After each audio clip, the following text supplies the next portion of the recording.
এক বনে এক বাঘ ছিল। সেই বাঘ একদিন খরগোশের সাথে দেখা করতে গিয়েছে।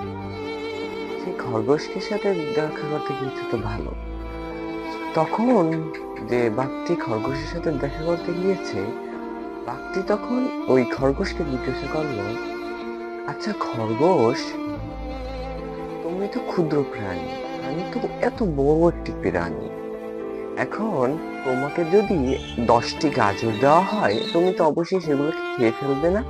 সে বললো, হ্যাঁ আমি 10টি গাজর পেলে আমি আমি এখনই খেয়ে ফেলবো, আমি ওটা 2-3 দিনের জন্য রাখবো না। তখন বাঘটি জিজ্ঞেস করলো, আচ্ছা খরগোশ, তোমাকে যদি আমি বলি এই 10টি গাজর 5 জনের মধ্যে ডিভাইডেড করে দিতে, তুমি কি সেটা পারবে? তখন সে বললো, অবশ্যই আমি পারবো, কেন আমি পারবো না? তখন বললো, কিভাবে তুমি এটা করবে? বাঘটি জিজ্ঞাসা করলো। তখন খরগোশ বলল, আমি প্রথমে 2টি করে সবাইকে দিয়ে দেবো, 5 জনের মধ্যে 5 × 10, আমি 2টি করে দিলেই তো হয়ে যাবে। এখন একটু ডিফিকাল্ট মুভমেন্টে চলে গেছে, অর্থাৎ ডিফিকাল্ট ক্যালকুলেশনে চলে গেছে বাঘ। তখন বাঘ জিজ্ঞেস করলো, আচ্ছা ঠিক আছে, তুমি তোমার 2টি করে দিলে, এখন আমি যদি বলি তোমার দ্বারা 7টি গাজর আছে, 7টি গাজর 5 জনের মধ্যে বিভক্ত করে দাও, তুমি সেটা কিভাবে দিবে? তখন সে বলল, অর্থাৎ ওই র্যাবিটটা বলল, আমি 5টি গাজর 5 জনকে ডিভাইডেড করে দেবো, আর যে 2টি থাকবে ওই 2টি আমার কাছে নিয়ে আসব, আমার কাছে রেখে দিব। তখন বাঘ জিজ্ঞেস করো, তুমি কেন এটা করবে? তুমি তো আগের বার সবার মধ্যে ডিভাইডেড করে দিলে, এখন কেন তুমি নিজের কাছে 2টা রেখে দিবে?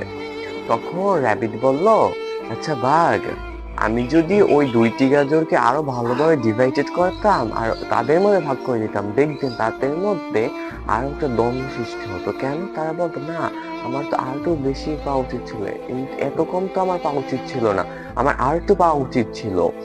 এই যে দ্বন্দ্বটা তাদের মধ্যে বেঁচে যেত, তাই আমি বুদ্ধি করে 2টি গাজর নিজের কাছে রেখে তাদের যাতে ঝগড়া না হয়, তাদের প্রত্যেকজনকে আমি একটি করে গাজর ডিভাইডেড করে দিয়েছি, আর 2টি গাজর নিজের কাছে রেখেছি।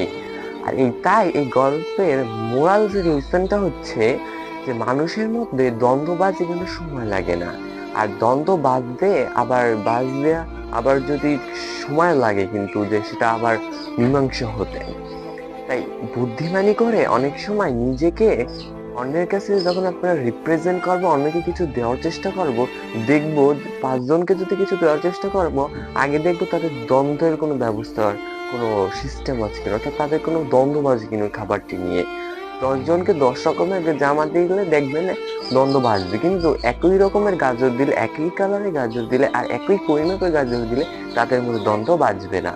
আপনিও তাদের সাথে একটা ভালো ব্যবহার করে দিতে পারবেন, তারাও আপনাকে শ্রদ্ধা করবে। আর এটাই হচ্ছে গল্পের মোরাল লেসন, যে আপনি যেটা দিবেন সেটা ভালোভাবে জ্ঞানী মানুষের মতো করে কাউকে দিবেন, যাতে ওই জিনিসটা নিয়ে আপনাকে পরবর্তীতে কোনো কথা না শুনতে হয় এবং কোনো দ্বন্দ্ব না বাজে। আজকে এই পর্যন্তই।